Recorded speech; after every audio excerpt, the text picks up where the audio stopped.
السلام علیکم دوستو، میں محمد حذیفہ اشاعتی اور آپ دیکھ رہے ہیں Islamic general knowledge YouTube channel. دوستو آج کی یہ ویڈیو ان لوگوں کے لیے ہے جن کا خوش قسمت نام آہل ہے، جو اپنے بچوں کا نام آہل رکھنا چاہتے ہیں۔ تو چلیے ویڈیو شروع کرتے ہیں۔ نام آہل انگریزی میں اس کی سپیلنگ آتی ہے AHIL اور اس کے معنی ہے شہنشاہ، حکمراں، حاکم۔ جنس لڑکا، مذہب مسلم۔ لکی نمبر 8، موافق دن اتوار منگل، موافق رنگ سرخ زرنما ہلکا سبز، موافق پتھر پخراج، موافق دھاتے تانبا۔ مزید تفصیل کے ساتھ سنیے اور اگر آپ چاہیں تو اس کی اسکرین شاٹ لے کر اپنے پاس رکھ سکتے ہیں۔ آہل نام کا شمار لڑکوں کے ناموں میں ہوتا ہے۔ آہل نام کی ابتدائی تاریخ عربی زبان سے نکلتی ہے۔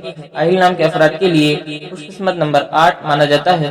آہل نام کا مطلب شہنشاہ، حکمراں، حاکم ہے، جبکہ خوش قسمت دنوں میں اتوار، منگل شامل ہے۔ خوش قسمتی والی دھاتوں میں ہندسوں کے حساب سے تانبا شامل ہے۔ آہل نام کے افراد کے لیے موافق رنگوں میں سرخ، زرنما، ہلکا سبز شامل ہے۔ آہل نام کے افراد کے لیے موافق پتھروں میں اخراج شامل ہے۔